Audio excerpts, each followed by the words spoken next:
We are through with human digestive system, digestion in case of humans. Now diarrhea. Diarrhea जो है, it is a condition during which an individual passes watery stool. बिल्कुल we every day go to washroom to throw the waste out of from our body, but they are in semi-solid state. ठीक है? So in a condition of diarrhea, a person or an individual passes very loose watery stool more frequently than normal. What is the frequent how we are passing the stool? Maybe once or twice a day. Maybe once or twice a day. But if it is more than that and the stool are watery, then it can be symptom of some illness, and it can be caused due to इस condition को हम diarrhea कहते हैं, and it can be caused due to various things. It can be due to food poisoning. ठीक है, causes में हम इसके लिख सकते हैं. It can be due to food poisoning. It can be due to indigestion, and can be even due to acidity. There can be various other factors also, but these are the most common, and it may result in diarrhea. ठीक है? It's very common in India. Rainy season में especially, मतलब अभी वाले season में, and it becomes fatal. It can become fatal if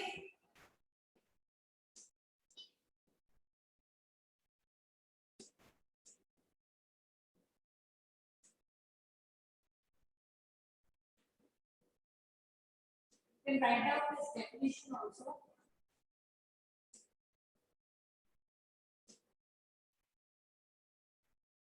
अब I was talking कि diarrhoea जो कंडीशन है जिसको हम कॉमन लैंग्वेज में लूज मोशंस पे कह देते हैं, it can become fatal because क्योंकि जब ये डायरिया होता है तो more than one time you are going and passing the stool and that too very watery stool, तो मतलब वेस्ट के साथ साथ वाटर भी बहुत एक्सेस में लूज हो जाता है, और क्योंकि वाटर लूज हो जाता है तो व्हाट हैपेंस इज कि यहाँ पर बॉडी से एक्सेस वाटर लूज हो जाता है, salts भी lose हो जाते हैं. So there is loss of excessive loss of water, and that leads to a condition which is called as dehydration.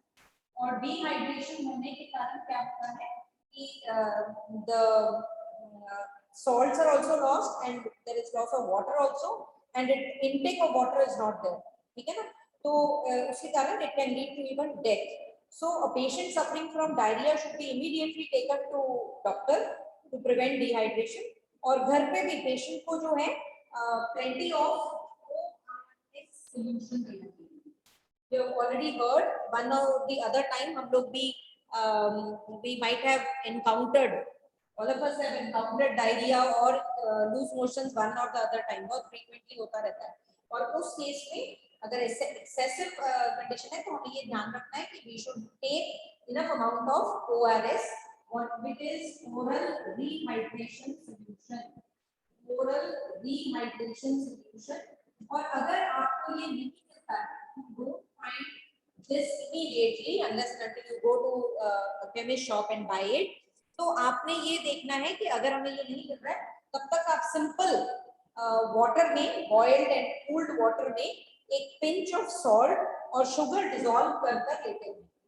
अगर हम लोगों को ORS नहीं मिलता है तो इसका ऑल्टरनेट सोल्यूशन ये है कि हमने बॉइल्ड कूल्ड वाटर में, water should be boiled and then cooled, because boiled water में सारे जो जर्म्स होते हैं वो किल हो जाते हैं. तो बॉइल्ड वाटर में आपने एक पिंच ऑफ सॉल्ट डालना है और साथ में शुगर डालनी है, उसको डिसॉल्व कर अगर आपको लेते रहेंगे it is as good as ORS. तो डायरिया से जो पेशेंट सफर कर रहा है उसको ORS सोल्यूशन देने से इट विल हेल्प हिम. उसकी कंडीशन जो है ज्यादा सीरियस नहीं होगी क्योंकि स्टूल में बहुत वाटर पास हो रहा है, तो ये वाटर को वापस गेन करने में हमें हेल्प करता है. अब दूसरी कंडीशन है constipation. Constipation is opposite of diarrhoea. Constipation भी हम कॉमनली कभी we can encounter condition in which an individual has fewer than normal, मतलब नॉर्मल से लेस पैसेज ऑफ स्टूल। मैंने आपको बताया कि नॉर्मली वंस और twice we go every day to release waste from our body, लेकिन अगर इससे फ्यूअर टाइम्स में हम कर रहे हैं देन नॉर्मल बाउल मूवमेंट है तो उसको हम कॉन्स्टिपेशन कहते हैं। और इसमें जो वहां पर स्टूल बॉटल का या स्टूल जो है जनरली हार्ड हो जाता है and it is often caused by ज्यादा अगर हम ओवर रिफाइंड फूड खाते हैं क्योंकि उसमें रफेज नहीं होता है। We have studied already in class 6, अगर हमारी डाइट में इनफ रफेज नहीं होगा then it can lead to constipation. ठीक है, अब next part of the chapter what we have to deal is next part of the chapter what we have to deal is digestion in ruminants.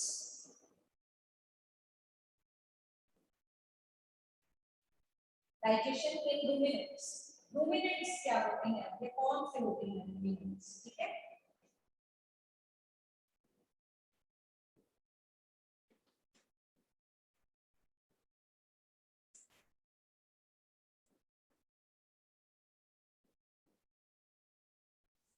Digestive system in ruminants. ठीक है, ruminant एक ऐसा animal होता है, ये वो animals होते हैं जो कि अपने फूड को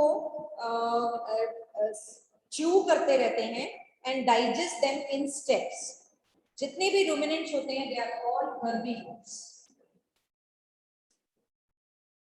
हमने खाना माउथ में डाला, it goes into our stomach and the digestion process starts. For ruminant that is not so, they regurgitate its food and digest it in steps. मतलब herbivores में स्पेशली अगर आपने रूमन पढ़ना है तो we'll be talking about cow.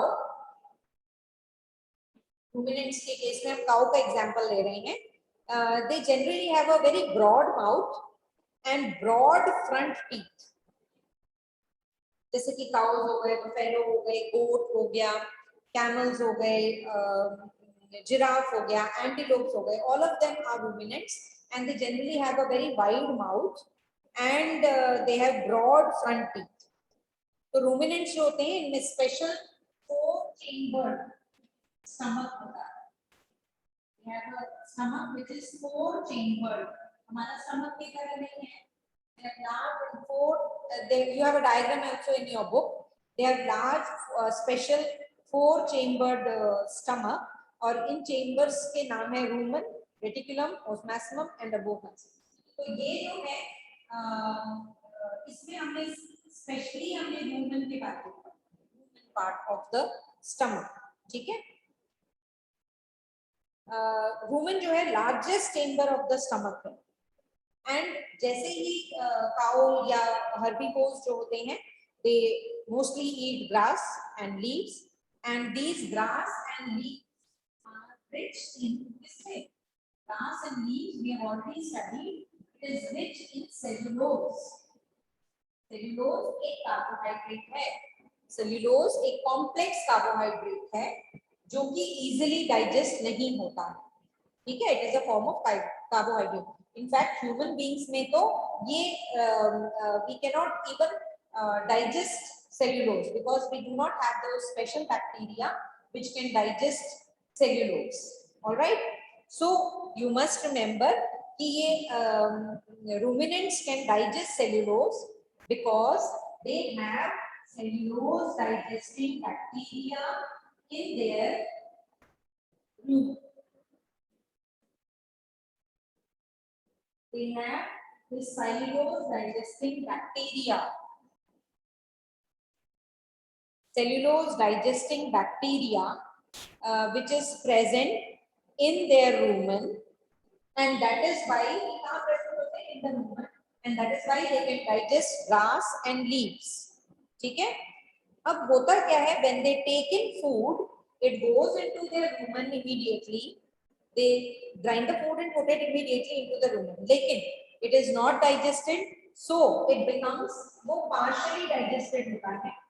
तो ये partially digested जो partially digested food होता है in case of humans उसको हम कहते हैं cud. ठीक है, इट इज कॉल्ड एज कड। और ये जो कड होता है, otherwise from human it will enter into the next part reticulum, ठीक है ना, it will enter into reticulum from where it is return to the mouth, यहां से ये वापस माउथ में चला जाता है। माउथ से रुमेन है, रेटिकुलम है सेकंड पार्ट, लेकिन होता क्या है कि जैसे ही रेटिकुलम में जाता है इट इज वापस sent back to the mouth for chewing, ठीक है। और आपने देखा होगा काऊ को, बफेलो को, कि वो लोग आपने इमीडिएट देखा होगा, they may not be eating grass, they may not be eating fodder, लेकिन उनका माउथ जो है हमेशा चलता रहता है, जिसको हम हिंदी पंजाबी में जुबाली कहते हैं, जुबाली, है ना। आपने देखा वो they keep on digest chewing something, जबकि उनके सामने ग्रास नहीं होती है। सो जैसे उनको ग्रास दी जाती है, they eat immediately, it goes into their stomach part, reticulum में जाके वापस वो अनडाइजेस्टेड जो पार्शियली डाइजेस्टेड फूड है, कट जो है, it goes back to the mouth for chewing. और वो तब तक उसको च्यू करते रहते हैं, तब तक उसको च्यू करते रहते हैं जब तक कि वो डाइजेस्ट नहीं हो जाता है, ठीक है। And this rechewed food is swallowed again, फिर से वापस उसको swallow कर लेते हैं। It goes to omasum part, the rechewed swallowed food this time bypasses the first two chambers, ठीक है, it will bypass and it will go to the next chamber. You don't have to remember all the names, omasum है, and then it is broken down there into smaller pieces. लेकिन ये जो है ना, ये बहुत छोटा चेंबर है, ठीक है, this is a smaller chamber where the food is going, and it is not going from there, it is going, we bypass करके इसको, it will go directly from here to here, वहां पर वो smaller pieces में break down होगा, digest होगा, and यहाँ पर एक्सेसिव वाटर जो है एब्सॉर्ब हो जाता है, ठीक है। It is in fact the smallest chamber. और उसके बाद में the last part it will through जो स्टमक है वहां पर जाएगा, जहाँ गैस्ट्रिक जूसेस प्रेजेंट होंगे, एगोमेसम कहते हैं उसे, और वहां पर जाकर आपको ये वाली नेम्स याद रखने की जरूरत नहीं है बेटा, ठीक है। And there it goes there, and then वहां पर गैस्ट्रिक जूसेस सेक्रीट होते हैं which helps to digest as it is happening in human stomach also. यहाँ एंजाइम्स भी फूड के ऊपर एक्ट करते हैं और यहाँ डाइजेशन कंप्लीट हो जाता है। And then it moves to the intestine where absorption of nutrients takes place as in case of human beings, and there is a large sac like cecum present between small intestine and large intestine, and ruminants के यहाँ पर जो है, यहाँ पर cellulose digesting bacteria present होते हैं, caecum. I hope you can see it in the diagram. Caecum जो है, यहाँ पर सेल्यूलोज डाइजेस्टिंग बैक्टीरिया प्रेजेंट होते हैं, तो वहां पर cellulose part of the food is, और the grass and the leaves is digested, ठीक है। तो आपने ये याद रखना है कि 2 स्टेप्स में डाइजेशन हो रही है रूमिनेंट्स में। रूमिनेंट्स में first they swallow the food and store it in the rumen which is a part of their stomach. rumen से वापस partially digested food जिसको हम कट कहते हैं goes back to the mouth, sorry, when it goes to reticulum and then it returns to the mouth for rest of the chewing again, and इस process को हम ruminating कहते हैं, rumination कहते हैं, ठीक है। तो आपने ये याद रखना है कि ऐसे रूमिनेंट्स में ये स्पेशल तरीके से जो है डाइजेशन होता है। It is unlike what you see in case of human beings. Alright, now you have to do the last part of the chapter which is how the digestion is happening in case of amoeba. Amoeba is a unicellular organism. Amoeba is a unicellular organism. ठीक है बेटा? It is a unicellular organism.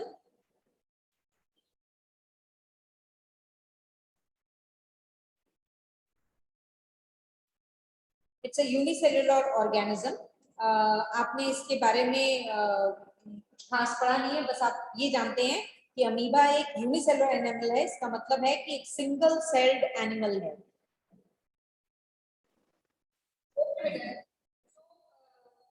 we were doing digestion in amoeba. Amoeba एक single cell है and इसकी कोई definite shape नहीं है. ऐसा देखेंगे, there is no definite shape for a single cell animal and it is microscopic. And it is found in water. The mode of nutrition in case of amoeba is holozoic. Mode of nutrition is holozoic. We have already studied what is holozoic. तो यहाँ पर जो nutrition है in case of amoeba, it is taking place since it is found in water. ये water में ही हमें मिलता है. ये जो इसकी आउटर मोस्ट लेयर है ना, इसको हम कहते हैं सिंगल सेल है, एक सेल है, बहुत छोटा, कहते हैं सेल मेम्ब्रेन. तो प्लाज्मा मेम्ब्रेन भी कहते हैं. This is the nucleus. और ये पूरा का पूरा जो है इसके दिस इज साइटोप्लाज्म. अब ये जो अमीबा है, मस्ट रिमेंबर कि एक सिंगल सेल्ड है, वाटर में मिलता है हमें.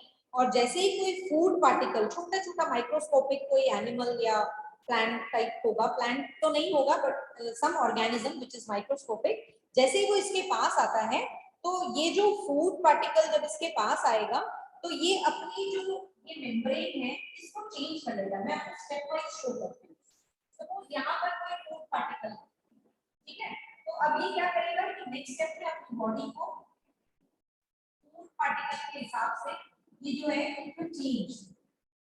अब ये फूड पार्टिकल यहाँ, अब ये देख रहा है कि it is surrounding somewhere here, तो ये क्या करेगा, इसको और नैरो करेगा अपनी बॉडी को.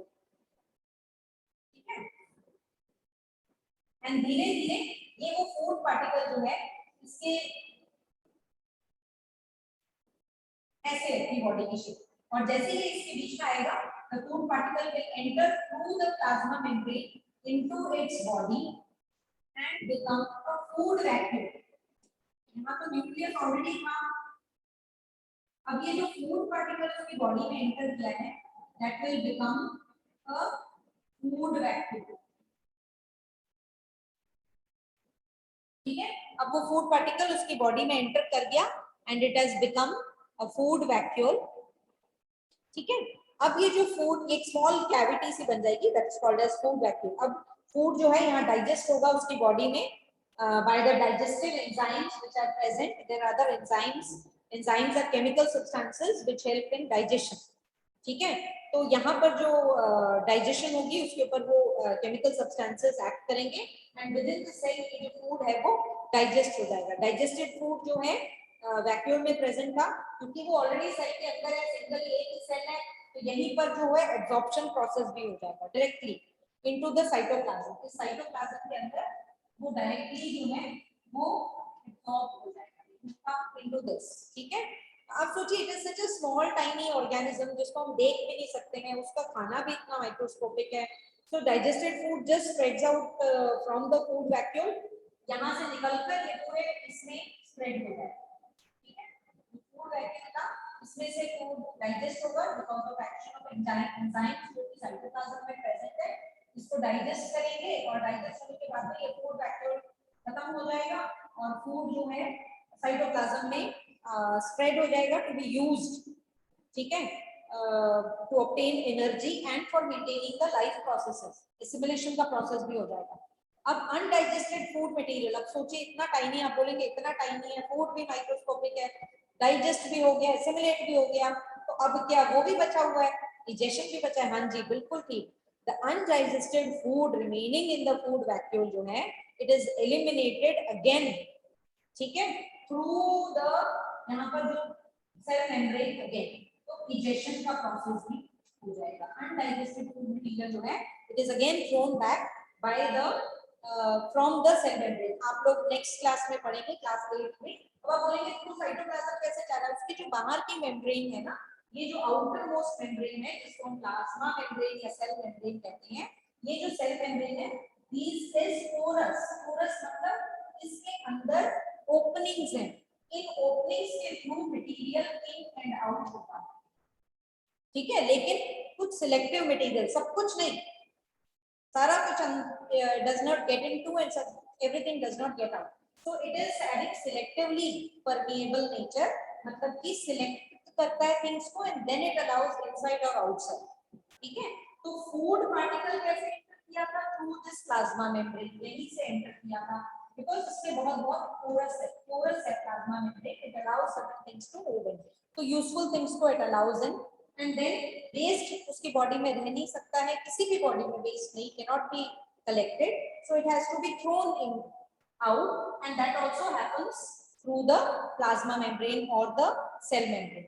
तो आप नोट करेंगे कि although amoeba is a single celled unicellular organism, unicellular, uni का मतलब single है ना, so it is unicellular organism, एक single cell का organism है. It is microscopic, cannot even see with your own eyes. It is microscopic in nature, but still all the steps of digestion are being attempted here in case of amoeba also. जैसे कि food intake हुआ था, so first step was ingestion, taking in of solid food in the form of a food bacteria. It reaches into the body. Then next step digestion हुआ. Digestion के food factor के ऊपर जो cytoplasm में enzymes थे उन्होंने act किया and the food was broken down to more simpler, although it is microscopic और सिंपलर स्ट्रक्चर. देन जितना भी यूजफुल कंपोनेंट्स थे फूड के, they were absorbed, so the process of absorption also occurred. Then absorption के बाद assimilation, and finally the undigested food was thrown out of the body by the process of egestion. यहाँ पर absorption हो गया useful component. यहाँ पर the components which were absorbed were utilized for obtaining energy, so there was assimilation also, and finally the waste was thrown out. The undigested food which was not digested in the body was thrown out through the plasma membrane again out of the body, thus completing the digestion by the process of egestion. Clear to all of you? That completes the chapter also. Now in case you have any doubt, you can ask.